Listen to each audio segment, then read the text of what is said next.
Hello, everyone. Welcome to a bit of a new session today. As you can see, I'm surrounded by some incredible people, and it's for an initiative that's being run by 100 Days of Conversation. So we're talking about reimagining school post-pandemic, and what we're trying to do today is bring the voices of people at different stages of education, and seeing understanding the kind of concerns, the experiences that we are having, and hopefully having a conversation around it so that we can turn this conversation into something more. This session is being run for 100 days of the first of this US presidential administration. And each day, another group of students is running a session. And at the end of it all, a research will be run to look at what topics have been brought up, what concerns have been brought up, and together it will be providing a very, very useful point of view and research for policymaking in the future. So that's what we're doing today, and I'm really excited to be inviting lots of people who've been involved with ZNotes. You might have seen them before, and talk a little bit about what we're all feeling and all the concerns we have. So starting in the top left corner, Melek, hi, how are you? Hi, my name is Malak. I'm joining from Turkey right now. And so right now, where I'm at, I'm actually homeschooling, fully homeschooling, way before COVID started. So I've been home studying for a while. And I've also been joining ZNote, like very recently, actually. I've been the expert in the physics live series. Awesome. Pugs.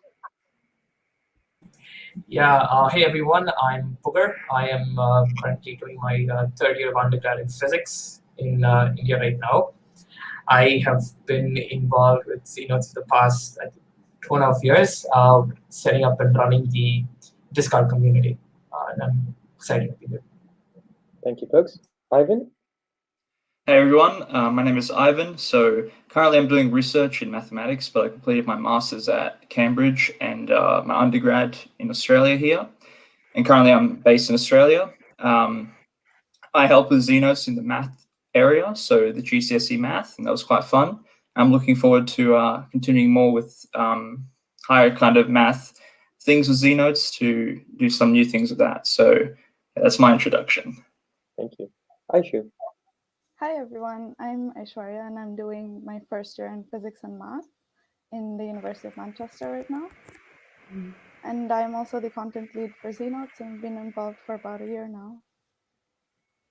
Awesome. And you come? Hey everyone, I'm Yugan. I'm from Malaysia. I'm doing A2 at 10B right now with 3 subjects, and I've been involved with ZNotes since last year doing the past year paper series for math and physics. Awesome. And as a facilitator, I probably won't be involved as much in the conversation, but I have also just recently graduated. I studied math at UCL. I'm now based in Cambridge, UK. I also wear a different hat when I'm not doing ZNote stuff, which is working with the Cambridge University at the business school. And that also gives me a perspective in how higher education is looking at teaching online post-pandemic. So I'll maybe sharing a few snippets there about that experience. I want to kick it off with kind of our younger members because they are still at school or still within that realm. So maybe you can help us understand a little bit about what your school has done to tackle these restrictions that were put in place as soon as kind of COVID started, and whether you felt comfortable about it or how you coped with it. So my school already had a lot of online systems like Microsoft Teams in place. So as soon as MCO, that's Movement Control Order, in our country was announced, they gave like a day break, and our school organized everything in that break, and then we immediately started school after. So right now I'm online schooling, and it's been really, really smooth experience for me. But a lot of my friends have had their schools canceled for several weeks before anything could go on. And government schools, especially in more rural places, are just not having school or have very limited access to school. Like we hear stories often of people having to climb hills to get Wi-Fi or data in order to be able to access online schooling services that their class provides. I've been very privileged to have been in this school that has provided a lot of services online and everyone can access, but I know that's not the case for a lot of people in my country. That's really powerful, and I think we're going to build into equity as well at later in the conversation. Malek, you've been homeschooling for a while. Maybe you can first tell us why you took the decision to be, to move to. Well, mainly, I wasn't always in Turkey. I used to be in Africa, Libya. We had to go out because of life quality. Yeah. So when we got here, there isn't there's almost no Cambridge schools. So, and if there are, they're very high priced, like really, really overpriced. So I had to make decision either to move to like an Arabic American or American school, or to stay where in my track. So I decided to go start homeschooling and like self-studying, and Yeah. I've been doing it for 2 years now, and it's been really, really, really, really good. So COVID for me actually has been sort of a positive experience, weirdly enough, because it moved most courses online, which stopped me having to go or travel to places to access courses, and everything's online. But I Yeah. know some of my friends, especially the friends are still in Libya or still in Africa, just like you can said, have trouble accessing internet, or there's like power cuts or like light outs, and school has to be very flexible. Sometimes they have study sessions at night because there's been no power in the entire country for all morning, and like everything is so fluid, you could Yeah. say. They have to like stop everything at a moment's notice because they have a class in 5 minutes that they didn't know. So it's really put their lives in chaos back in Libya. As for my siblings here, um, again, we're really privileged to be in Turkey, so there's good internet, and my siblings still continued school online, really like uniformly. There's been no chaos. Everything's been really nice, actually quite boring, which affected kind of like the mental health. Still has different sides. Some Yeah. countries are struggling just with continuing school. Some countries are just bored out of their minds, and they don't feel don't feel like continuing studying, don't have any inspiration. Yeah. But me personally, I've been trying to cope with it as best as I could, seeing I'm a bit different than most other students Yeah. in my studying. Understood. And I think you raise a good point, and hopefully we'll get back to it as well about our well-being and the sense of community that's kind of been lost when we're going online. And I will circle back to the question, but before that, Aishwarya, you just you were at the brink of university and the end of school Yeah. when COVID hit. So how did that? Because now you were at a position where you had to figure out how to get across the world, and you also had to, do a lot of like logistical things. Well, how did that Yeah. experience affect you? Well, I mean, in school, it didn't really affect us much because we had just finished our mocks and we didn't really have to go back to school after that. Hmm. So we just stayed at home and our school didn't do much at that Okay. point. But Interesting. once we came to university, we had labs on Zoom, and some professors obviously handled it much better because at university they all have the freedom of doing things how they want to do it. Mhm. So we have some lectures that are completely video based, whereas some are completely text based and there is no video to go off on, Mhm. which is a bit hard to handle, and everybody learns differently. Of course. So there's obviously like uh, it's a very different experience to what schooling would be like. Yeah. I want to start talking about a general kind of area, and I want to bring Pugs into this because you've been involved with community building for a while now. So we have all been involved to some extent with a community, whether it's at school, at university, family, friends, and we leverage it in our day-to-day, life because it's important. they empower us, they strengthen us in our behaviors, in our actions, in our habits.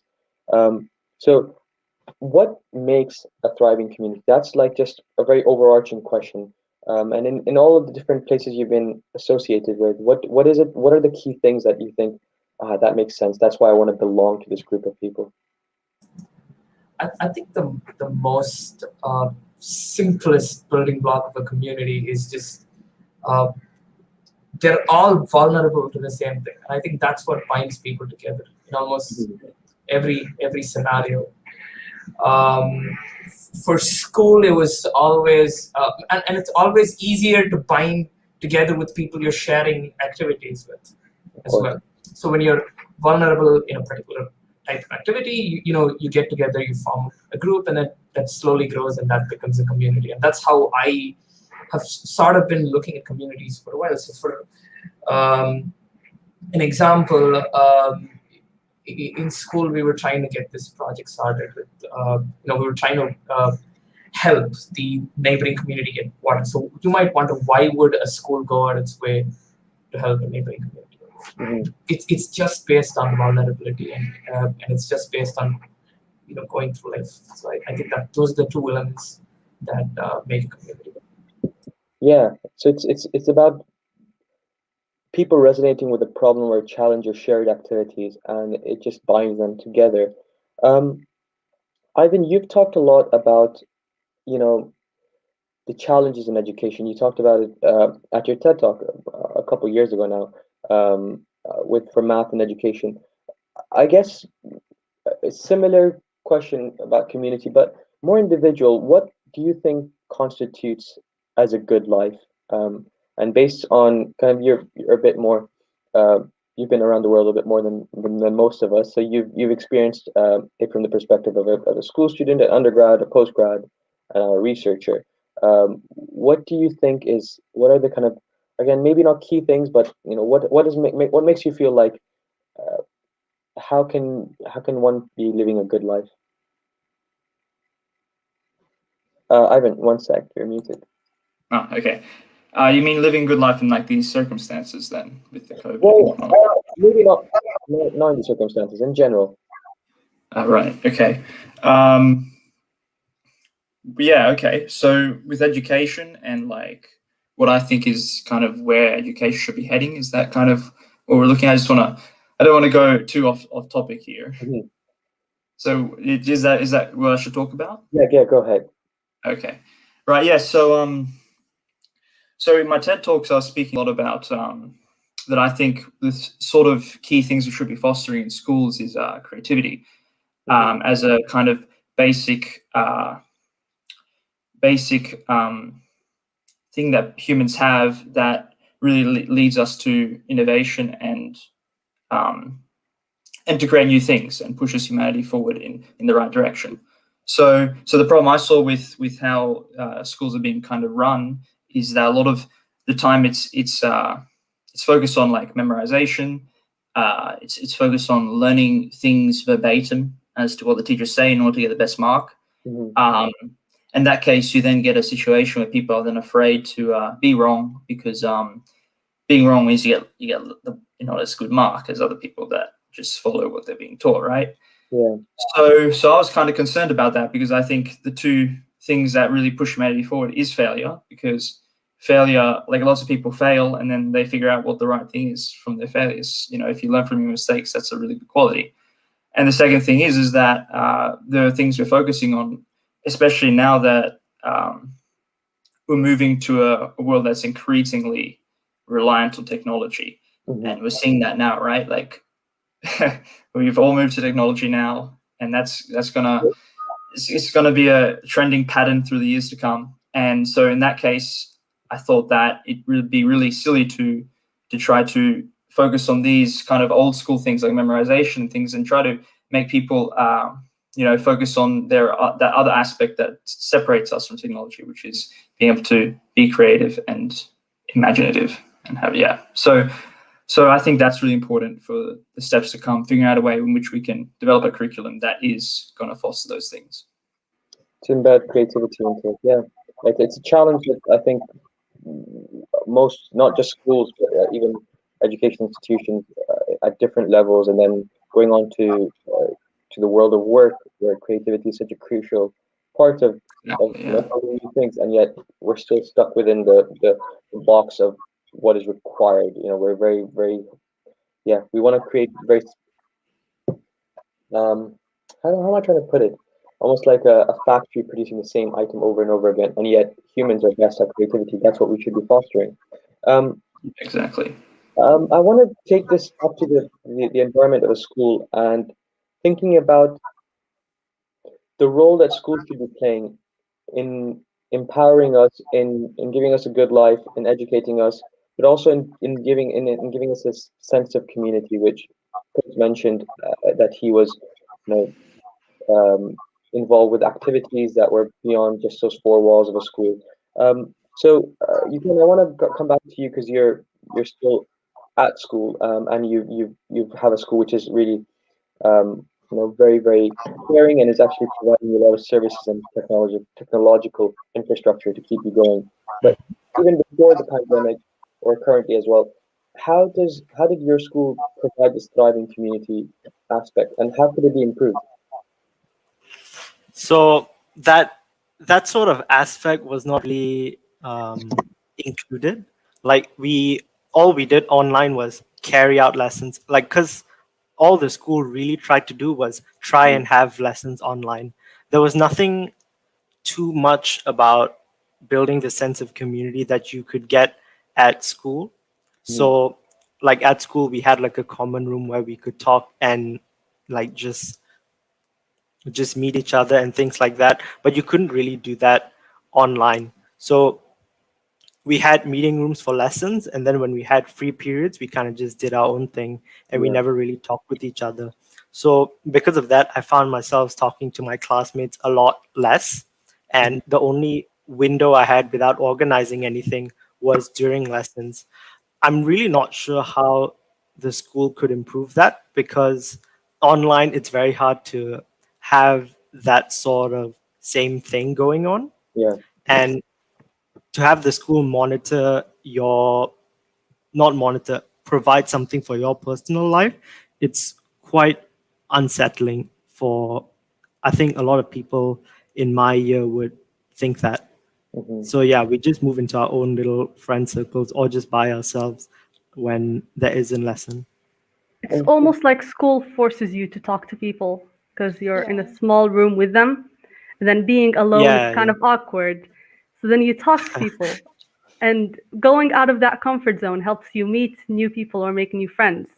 But when you're online, you're just kind of it's easier to stay in the comfort zone. I think that's the best way to say it. And venturing out of it is kind of what helps you meet new people, find new friends, or try new things. And I'm not sure how really schools could solve or help with that. It's kind of a tough situation. I think it's the same in university as well. I mean, at least at school you have, people, but because I'm a first year, I don't know anyone coming in. Yeah. And so I haven't really found many people on my course because I haven't seen anyone. I was just about to mention that. Because my year has very few people, but I know a lot of A-level colleges have like 200, 300 people, and I don't know how they're going to deal with that. Because in my school, it's like 16 and everyone knows each other already. So it's really bad for a lot of people. Yeah, it's tough. I can't imagine going through school without that friendship circle and that kind of like that infrastructure of human connections that led us to it. So much of what I did, even academically, I decided to do some courses alone with just friends, and so it was very much being around those people that allowed us to do that. There is an aspect that Maliki brought up a while back, and I want to discuss this much further, and I'd like everyone's input on it. So there's the sense of community, which is being lost when you come to an online situation, but then there's also there's a sense of lack of well-being, or almost like we're not taking care of ourselves when we're online, and we're unable to find that kind of the support system that humans provided us to take care of ourselves, to be happy, to whether it's physical or emotional support. Um, I know that you've been homeschooling for a while, but even during that period, what were you, whether it was COVID or not, um, how were you kind of managing that sense of almost like feeling alone and out of Mhm. a group of community? Well, again, school again forces you to be with people, which is Yeah. annoying for some people, but also awesome. Because you meet people. But when I started homeschooling, I was sort of like isolated. Till now, I still don't know people my age, or I don't know people face to face at all. It took me a while, about a year, to just adjust to it. I think, like, I seriously, I think I definitely did go through like a down point. Like I went downhill for a while. Yeah. Productivity went really low, and just don't feel like doing anything because human interaction is important for life. Hmm. And I think the way I try to do it is I try to force my time with as many things as possible. So, like, I don't feel lonely. Yeah. I try to not have any free time at first. Like any new clubs, any new courses, anything new, I just go in. Because if I have time for my own and think, I would be like, oh damn, I miss being around people. Yeah. So that was how I tried to tackle it. But then with that, I met people online. It's because I tried to do as much as possible. So it sort of solved it because now I have people to talk to, Yeah. um, be it online, but still people talking to. So like Discord servers, other people, especially now in COVID, a lot of people are in the same boat as me. So a lot of people are joining new Discord servers to talk. A lot of people are looking online for just any sort of social interactions, and that way it's not the same, but it's definitely helpful. Yeah. That makes a lot of sense. Does anyone else want to add to this kind of sense of well-being, um, and finding a sense of community when we're so far apart right now? I think making sure to keep in touch with your old friends is quite important, just because there is really no way to make new friends at this point. Yeah. It's very hard to Ye- form that bond with someone you've just met online. So even if it is, having a video call and both studying together and not saying anything, it still brings in a sort of sense of community that someone is there for you. Yeah. Mhm. What's you gonna say If something? I can add in, uh, to the contrary, I think I met a lot of people, a lot of new people during the pandemic. And it was mostly because we got like a 4-month hiatus from uni, and everyone just wanted to have fun. And there was this giant Discord server with like 200, 300 people, and we were just gaming all day, all night, literally. And it's fun, but the thing is, you don't either get to know them fully, or you don't get to really talk to them that much, but you do get to meet people. Um, and I feel that the key difference offline versus online is that if it's offline, you kind of have to talk to people in some set of scenarios. You're kind of pushed to talk to people, But if it's online, it's more like out of your interest, out of your effort, you have to sort of then figure out how to meet people or how people can talk to you, right? So especially if you're an introvert, I think it gets Harder. yes, harder. But if you're an extrovert, yeah, I think Yeah.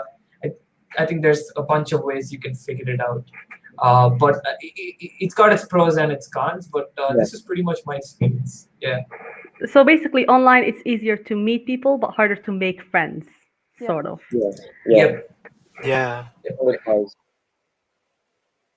I wanted to just talk a little bit more, continue talking about this because we've discussed the challenges of what schools provide, that forcing ourselves.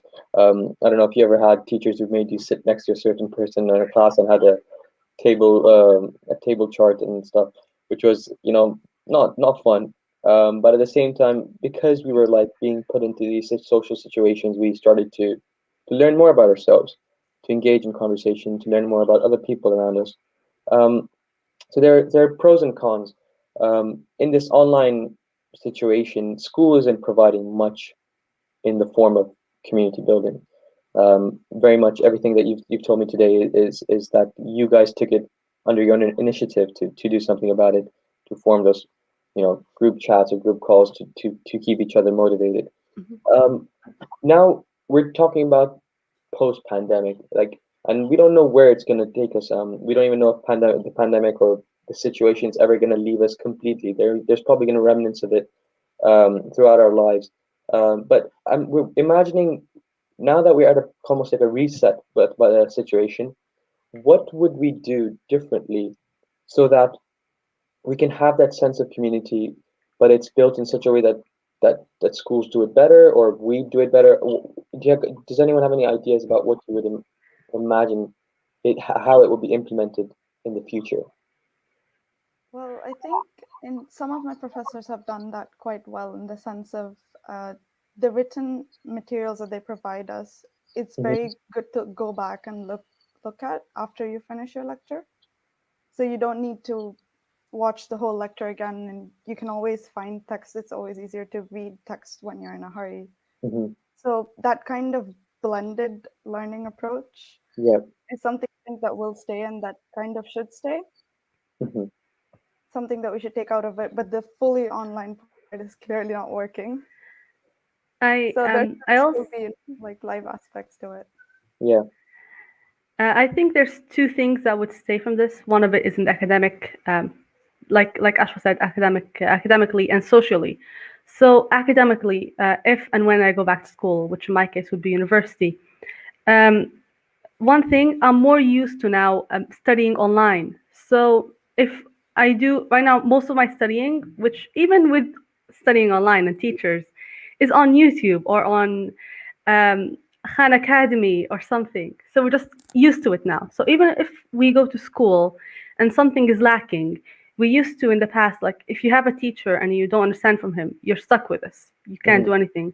And now because of COVID, we're sort of been forced to look for other alternative ways of study. So now whatever, like no matter how the teacher's approach is working with you or not, you always have other online resources that could help you out, which is the academic way. As for socially, I think if I do go back to school, I'll focus way more on the social aspect than what I used to. Like I feel like we've all taken it for granted, the fact that we have people around us and we can talk to them. And right now, when I look back, I'm like, oh, I wish I talked to this person. I wish I spent more time with that person. And because now we don't have it, it's sort of like that thing where you only miss something or where you only realize how important something is once you lose it. So if we do go back, I feel like a lot more people would socialize more than what they used to. I want to bring it to you, Khan, again. So seeing the challenges that your school is facing with, the community aspect of things, peace building technologically, what would if you were in the position of kind of advising the school or trying to shape how it would look like in the future, how would you, whether it was online or not, if it was physical as well, what would you do differently so that the sense of community would be more important or more better developed as you went through your school journey? The sense of community in my school. So I'm talking about my sixth form here. We are a very small community, so it's easy for my school to organize activities and like icebreaker sessions and stuff like that for us. And a lot of us knew each other from year 11 moving on. Like we only had 2 new people, but I know that's not the case for other places like Sunway or Taylor's, where there's like 200, 300 people. And some of my friends who went there, they mostly made friends through what their interests were. But now online, some people are starting college online and they're not going to meet people the same way. I think one thing colleges and universities can do for people who are just entering is having allocated time to try and call a bunch of students and start having conversations with students and trying to encourage discussion between them that might make them interested in each other, might try and build a small community of friends. And that might help people learn about other people in a larger group, but just online instead of having that in real life, if we are going to keep on doing this online thing. Yeah. And we're talking about, so right now we're talking about like just building that sense of community, having and by actually building it into the school curriculum, having assigned times to just socialize. Ivan, you talked about creativity and the importance of it um, at school. How we should be building it into the curriculum. Um, what I think there is, and I'd like to hear from you, whether there's a connection between creativity and human interaction, and how can we leverage it? Yeah, that's a good point. I think it's very important to have that interaction with humans. I mean, with your friends, very like new ideas, right? And Yeah. bouncing off other people is really important. So I think there is a connection with that. And you're right. I didn't realize, but yeah, we have to figure out a way to do that. But I remember for me, when I was in high school and I was working on my things, it was always online because I had a friend in America who I would talk to online. And so I didn't find it too difficult to interact with him and to do these new ideas just through Gmail chat. So I don't know, we have it a bit easier when we can go on Discord or Zoom or something like that. But he wasn't that keen to video call me, so maybe that was part of the introvert kind of thing happening there. But yeah, definitely a connection with that. And so what's the solution? I don't know. I think as we go on through the next few years, people will be maybe figure out better ways in which to communicate online. Because as I said, I didn't find it too difficult. Maybe I'm just unique in that sense. But I think if we can make sure we have opportunities for people to meet like-minded people, like forums and things like that, and this is why Discord's a good way to do that, then I don't see much of an issue going forward. I think it just takes time to adjust, but that's my opinion on the matter. I think that's actually I know a lot of people news and just the internet makes it out that extroverts are really suffering in this pandemic. I think it's quite the opposite, because like you said, you have to go on forums to talk to people, you have to video chat. It's the fact that everyone needs human interaction, no matter if you're an introvert or an extrovert. In school or when you're offline, normally the introvert person gets approached. So in the end, they still get human interactions, I would say. But online, you would have to go look for it. So it turns out that not a lot of people, or not a lot of introverts, are doing so well. And about creativity, I have my sister's school. They tried doing art class or music class online. It did not end well at all. It like my sister ended up hating art and music because it doesn't. It's harder to do it if people are not face to face, like not even online face to face, but like teachers holding the arm, kids joking about how bad a drawing is or something. It's more fun when you're face to face. So the creativity aspect is really hard for schools to fix, but the talking it's easier for extroverts, I would say, than introverts. I think Can I to add something to that? Of course. Aish first.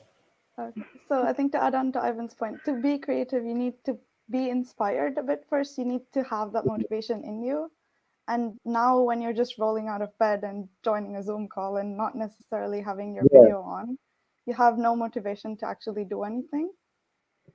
And so it's very hard to be creative under these circumstances. Whereas if you were going to university in person, you would have to, get dressed, look nice, talk to people, and like be your best. So that motivates you to be a more creative person. Because so many people are just turning on their Zoom calls and even going back to sleep. Yeah. So it's, something to think about. I wanted to add to Malik's point about creativity in school. Because I do subjects like math and physics, I think those are quite easy to carry out online. But some of my friends, they're doing product design and they have coursework and stuff to do. So they can't go to school and do modeling or woodworking and stuff like that. That can be, just nearly impossible to do at your home unless you have a workshop. So a lot of aspects of learning, like arts and music, especially if you don't have stuff at home, and other classes like product design, textiles, and cooking, those are things that you might not be able to do at home, or you don't have the necessary equipment, supervision, and stuff like that. So in a way, that aspect of online learning will always be lacking. Yeah, that's a really good point. The fact that we might not even have the the equipment to do those activities. You know, we talk about music, but what if I don't own an instrument? And I do want to go to the next section on equity soon, but I'm still kind of like really enjoying this conversation about creativity and how can we foster creativity at school. Brooks, do you have anything to add to this? Before Pugs, let me just mention one thing because Yeah. because I realized I think it's how schools run does not foster the inquisitive nature of people. And so you're in school, the teacher's talking, they say things, you copy down, that's it. Yeah, and people are really reluctant to actually even put their hand up to ask a question or correct the teacher. So is the reason we're having such a problem with the creativity perhaps a byproduct of the fact that the generations that are in it are genuinely not going to be as inquisitive? That's what I think. I think that's an issue that has to be considered in this talk. That's very, very powerful. Yeah, I think I'll just add to what Ivan just said. Usually, it's about getting the right answer when you're in high school, but then, and especially with the sciences, But the truth is, you need a lot of creativity in science as well when you're trying to solve problems, when you're trying to build models and things like that. None of that gets fostered in school, and especially if you're a person who's interested in STEM in school, you have a different picture. And then when you come to college, I think Aishu knows it best, it's completely different, absolutely different. So I think at some level, schools need to start, giving credit to originality of thinking.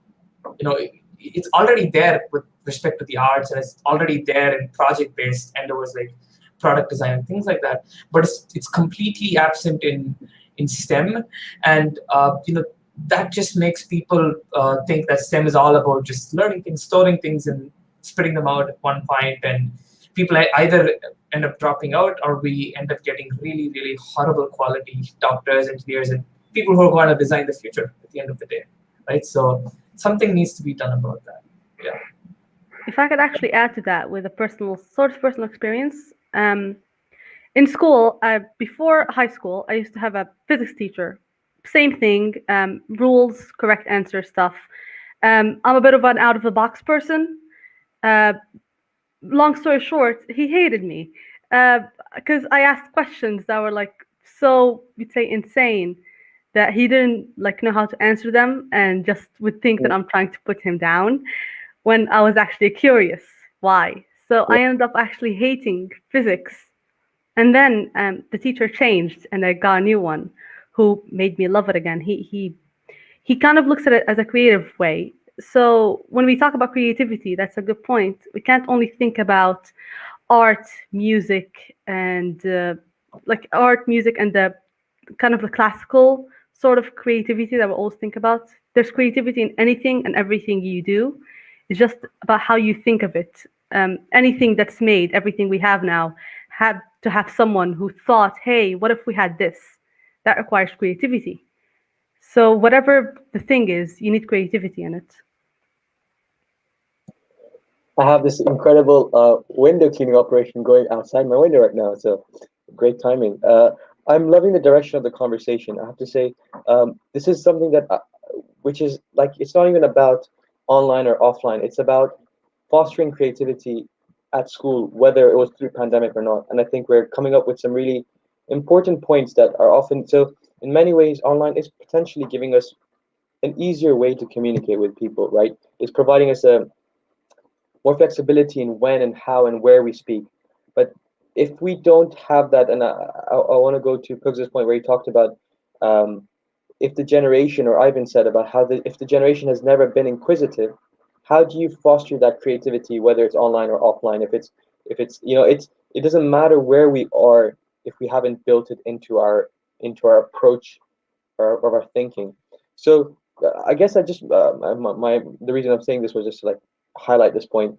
Is there anyone else who'd like to kind of just add to this, or do you think that there is a solution into how this can be implemented as we move into the future, where we've done so many lessons, we've had so many experiences during this pandemic, we've really like pulled the sticky plaster off all our wounds, and we've had to be like really like looking at the issues that are standing in front of us. When we go back, we don't want to go back to the same old. We want to go back to something that is more powerful, more encouraging, more intuitive, more equitable. And I would love to kind of just bring ideas in that how could that be built in? How can we start rethinking how education is done? I'm leaving it up to the floor. I think in a way, one of my lab demonstrators did that really well. And, if it's a Zoom lab, it's essentially just the demonstrator doing the experiment, and we're just taking screenshots of the results. Yeah. Because we aren't allowed to go into the labs. But one of our demonstrators said, hey, well, I'm going to give you 20 minutes and put you in breakout rooms, design the experiment for me, and I'll do whatever you tell me to do. So that was quite like a good experience in that we'd never had that before. So it got us creative, and we're like, oh, we need to keep all of these things in mind. And it was a little more like a real life experience than just them telling us, hey, this is what you need to do. If I can add to that, I would say, especially in subjects like physics, or there's always been a historic approach as to why something popped up in the first place, right? So I think if you can start with the why first, as to what is the question that you're trying to answer first. Let's not go into definitions, concepts, and problems as usually textbooks do. But let's start with the key question. Why did Newton care about an apple, or why did he even care at all? About all of these things. So you start with the why, and then you can probably give more time to students to think around, like what Aisha was just saying, because either they end up with the right answer, which is okay, that's fine. I mean, we were going to give them the answer anyways, or they go through all of the false starts that people have. And I think in science, false starts are very important, and ruling out things is very important.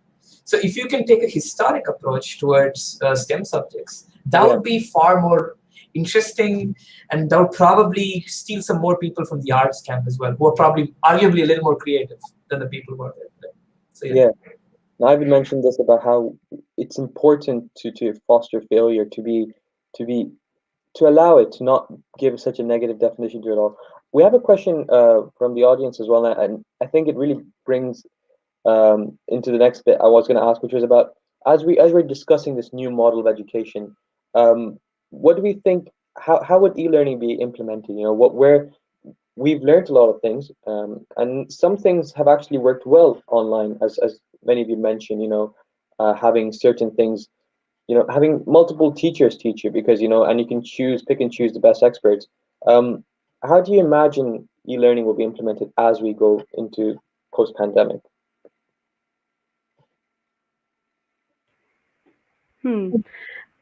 I thought someone else was gonna. Okay, I'm gonna go. So, first off, I really like the whole aspect of you can go back to your lesson whenever you're comfortable. So let's say in the lesson, I'm one of the people who cannot write while they're talking or while they're hearing to save my life. If someone's talking and I'm trying to focus, I cannot write notes. I just can't. I either do this or do that.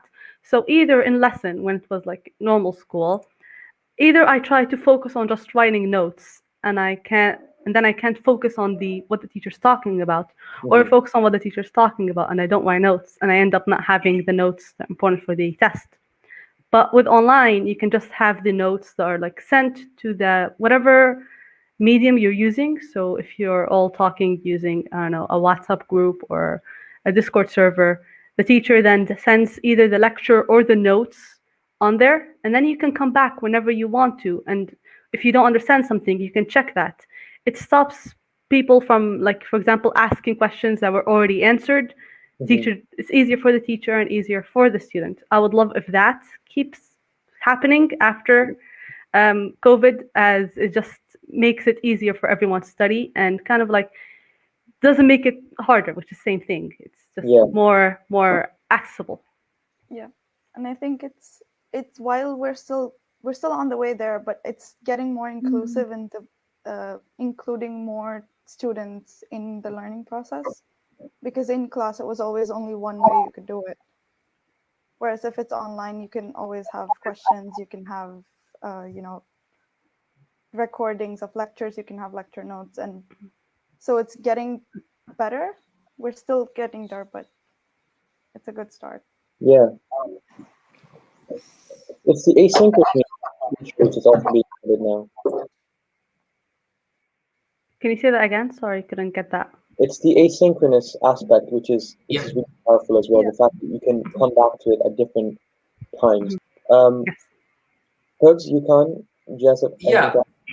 So for me, I think the pandemic is kind of a blessing because most of the universities went to YouTube, and I had the opportunity to not just look at the lectures from my professors, but also from several other people.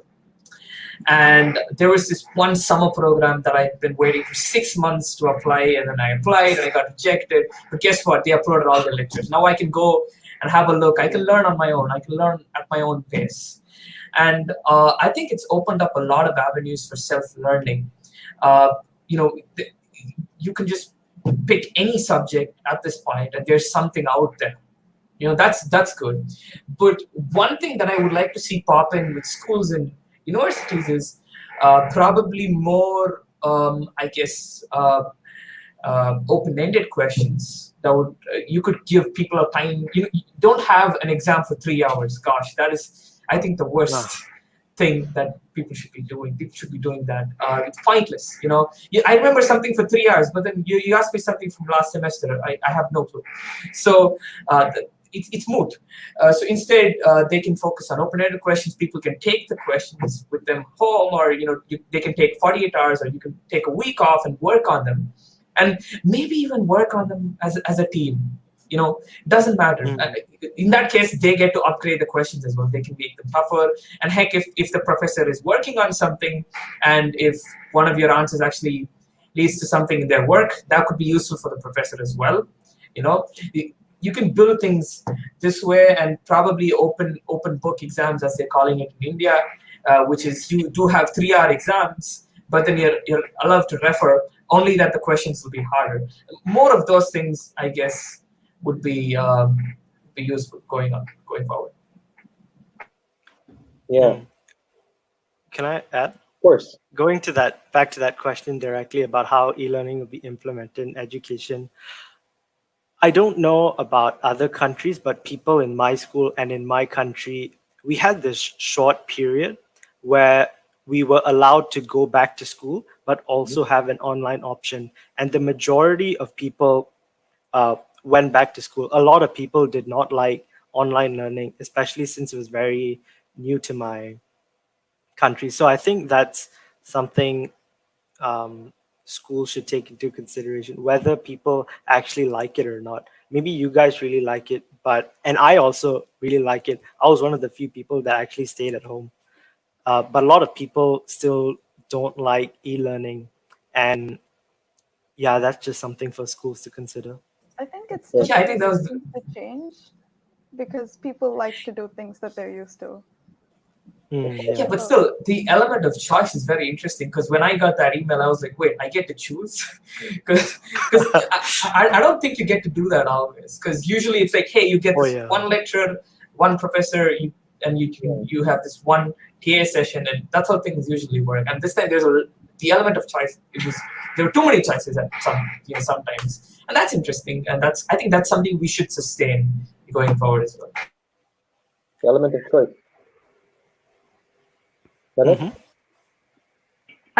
yeah, I was just gonna come back to not everyone likes this. I do have a friend. I still prefer going to school, but this online, it opens up more windows. There's everything online, just like Pug said. And for example, for me, I joined courses that I never knew even existed this year for my age, that were supposed to be in, for example, America or England, but they opened up online instead of having to travel. So that then opened up the window because I don't have the money to travel. I'm 17. So that makes it easier. But not all people like this. I have a friend, for example, in England, and she tells me that online learning is hell. Why? Because she tells me it's so dull. She can't differentiate between the days anymore. I'm like telling her, we're talking. I'm like, hey, tomorrow's Sunday. And she's like, wait, what? How? When did the time go? There's no difference between the days. You're just every day wake up, open the PC, go on the lesson, next lesson. There's nothing exciting. Everything is the same. To look forward to. Yes. So if schools could just try and make maybe I'm not sure how, but make it more collaborative, make it more exciting, add more maybe activities amidst all the boring work, so that people look forward to it. I think we should kill lectures. Because I know it's probably controversial, but honestly, lectures, you keep going on, and the professor's going on and on. After like 1.5 hours, you probably, your brain is just going to switch off. And with some people, it's 20 minutes. So if you could go to an asynchronous method, as we were discussing earlier, send people reading material beforehand and just have a discussion session on, what are the plot holes? What do you think is problematic, or what do you think you don't understand? I think that is a lot more engaging. And if people don't want to talk there, you can probably put them in groups, or you can have different methods. They can email you, or there are different ways of going about this. But I think we should end lectures, honestly, because I don't really see the point of them. Or record them so people can stop in the middle. Yeah, because I kind of agree. Because like right now I'm taking a course where you have a 2-hour, 3-hour lecture, and I don't actually join the actual lecture. I just go in when there's attendance, I put attendance, and then I get out. But then in my free time, I watch the videos, and I watch, let's say, 1-hour video. I cut them to eatable sizes, let's say. That way it's easier. So I really do hope that after this pandemic is over, schools still keep the whole recording aspect, because it makes everyone, like some students, you're talking about equity, some students are faster in learning. Some students can watch a video one time. Some can just stay for 3-4 hours focused on a single subject. Well, some can only function for half an hour, and then they need a 5-minute break, and then half an hour. So recording it would be better, I think, is the best thing. I want to talk about this because we've talked about some students, and that this brings us to the final topic of today's discussion, which is about equity. The fact that different students require different support, features, assistance, help as they go through the academic journey. And so I guess I know my answer to this. I'll try not to be biased, but is our school system, is our educational system equitable at this point? And what can we do? We've talked a lot about making education or making learning online or post-pandemic more robust, more engaging, more collaborative, more creative. But what about equity? How do we make it so that every student gets the best possible experience through those years of school?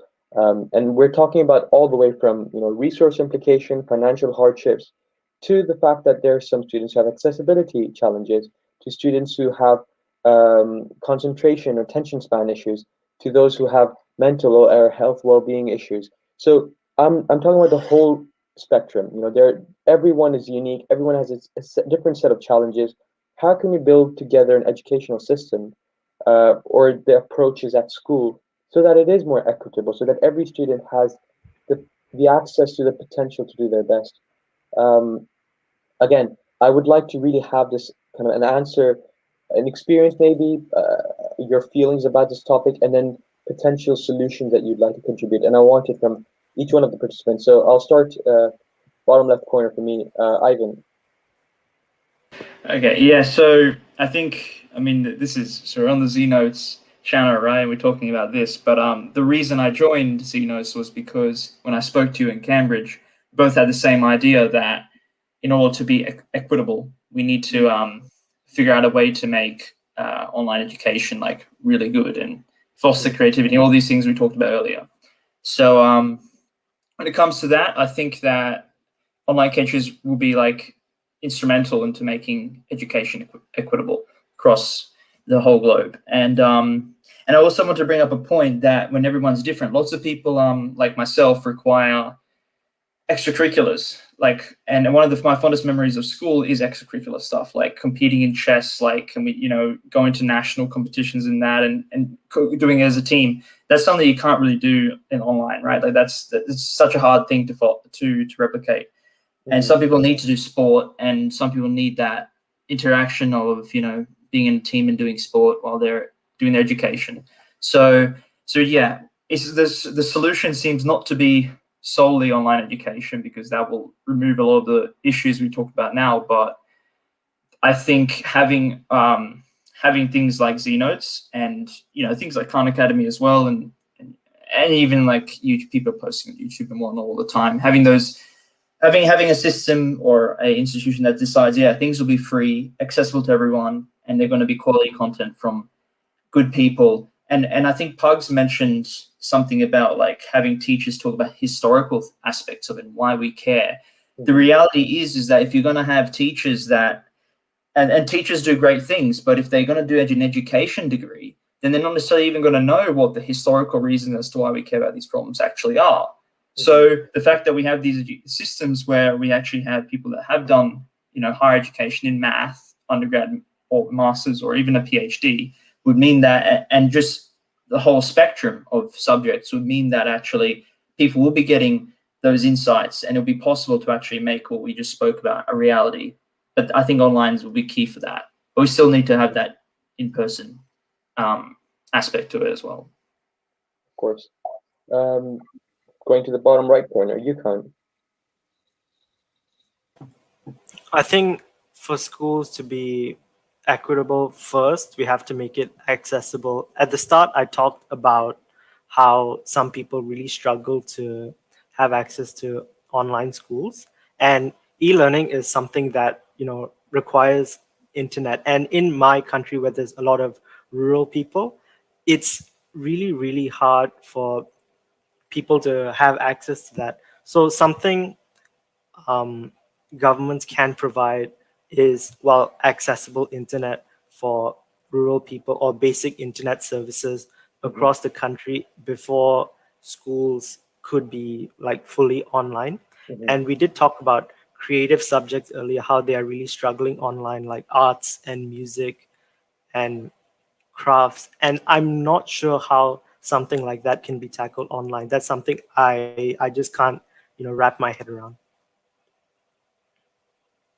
Accessibility and access to the internet, crucial. Top left corner, Malak. Yes.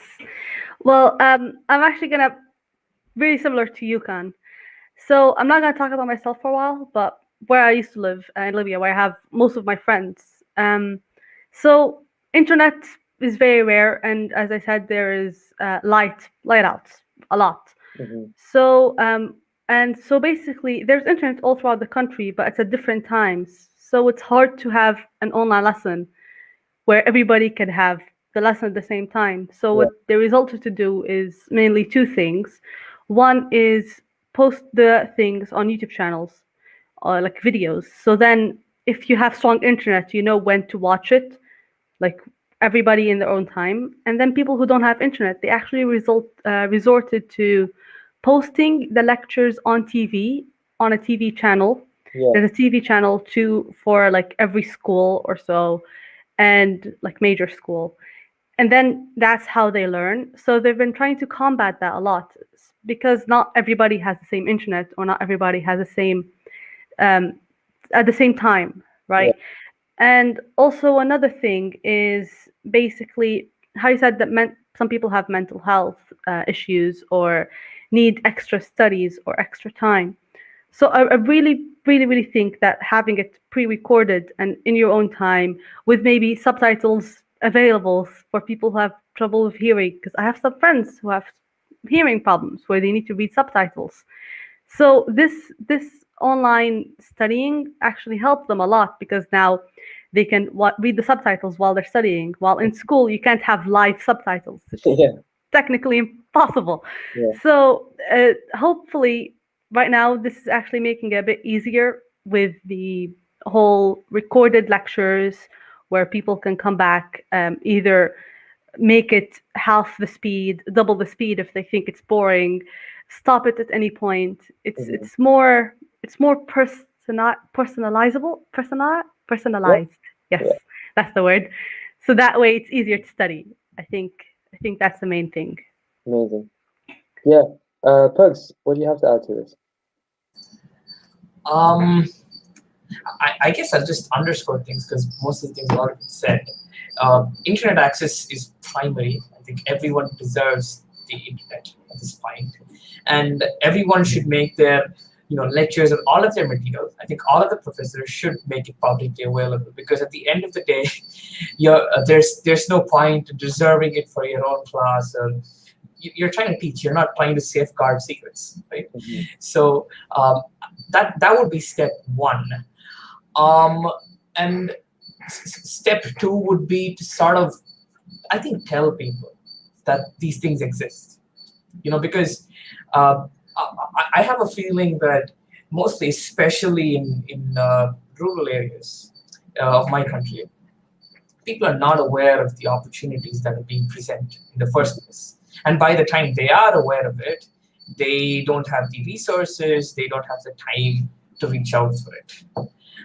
Right? And I think we should also, while we're at it, sort of end standardized testing because it's kind of obvious.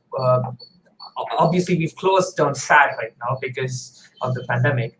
But I think the real reason we should have ended it is because how correlated it was with respect to incomes and things of that of families. So the higher your income, there's a direct correlation that the higher your score was. So these are measures that we already have in place that they don't have equity built into them.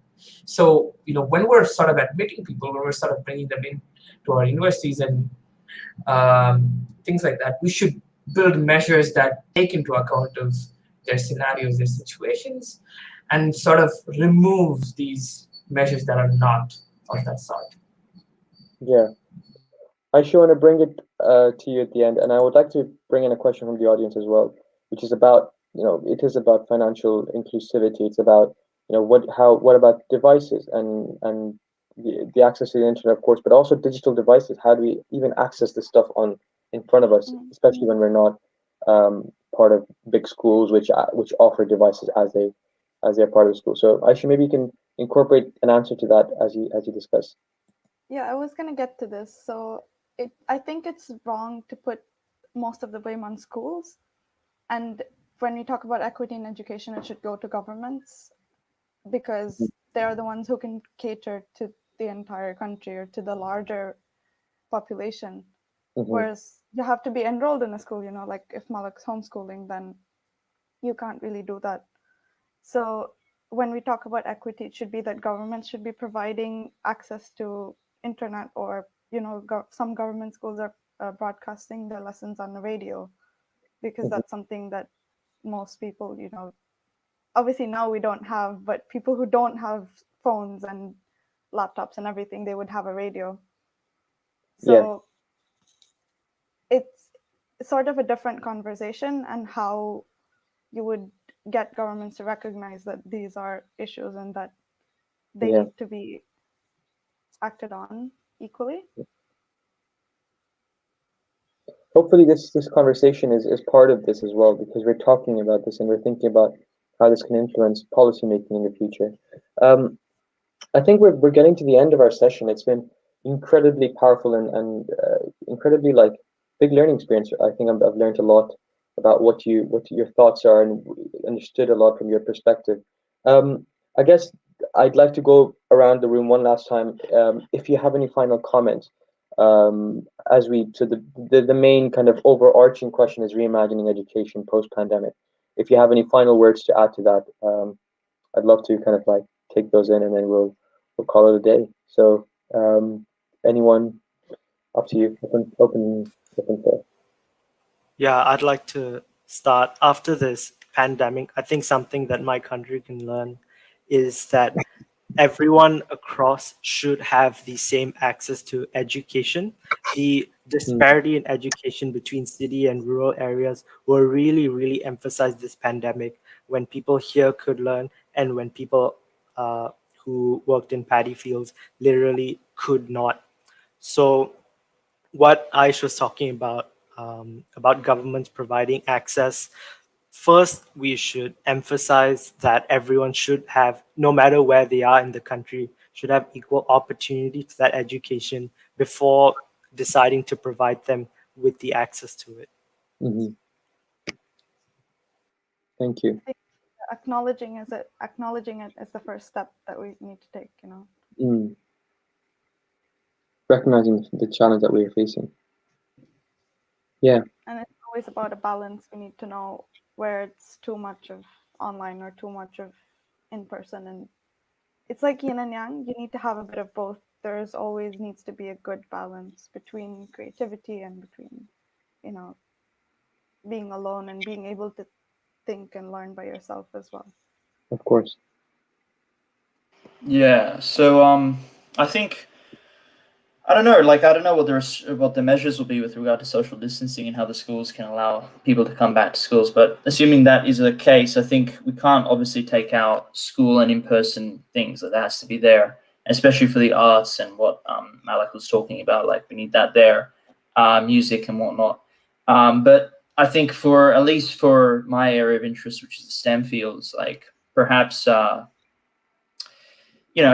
fact that what we're doing now with ZNotes and other places like that gives a repository for people to learn more if they want to, and hopefully that we'll be able to set a baseline for like how people baseline education that everybody gets, that perhaps would be online, like at least for the STEM fields, maybe not for the arts and whatnot, but at least that.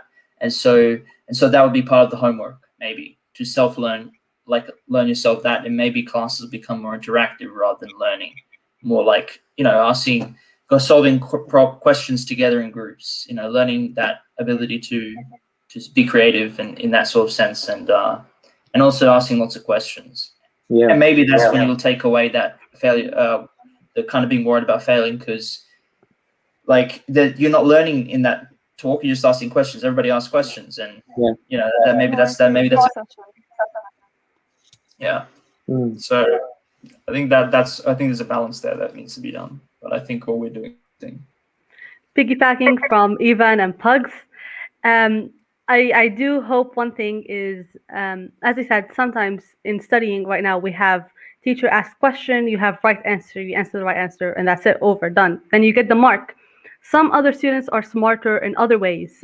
They're smarter outside the small academic box we're in. So I do hope that, just like Pug said, we would have sort of like open-ended questions, but also we can't just have it open all the time. We need to also have some guidance. So maybe like the teacher's job would be to guide the students, and then they would like give them a question, and then after a week see where they've gotten. So then, because let's be realistic, if you give students free reign, almost nobody would study, right? I mean, if I open my PC, I'm trying to study, and then I get a YouTube notification, I won't finish studying. So you still need school or teachers, or in that case, like going to school, to actually make sure you're doing the work, but having the work be open-ended. So in that case, it'd have to be creative. You would have to think more. You could be in groups. You could think why and how, the important questions, not just this is the question, this is the answer. Let me memorize it. Yeah. Memorizing should never really be the answer. Should always understand how and why. Yeah. Final person, Pugs. Yeah. I really don't have any suggestions, but I only have hopes. I really hope that the asynchronous wave really catches on in schools. And I hope that classes are reduced from 7 hours a day to something like 5 or 3.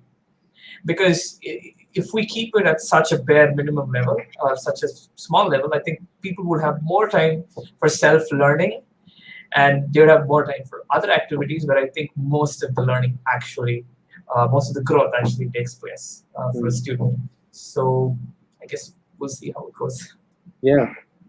Thank you so much, Pugs, and thank you so much, everyone. It's been an awesome hour, over an hour now, talking about all these things, about education, about growth, about community, about creativity.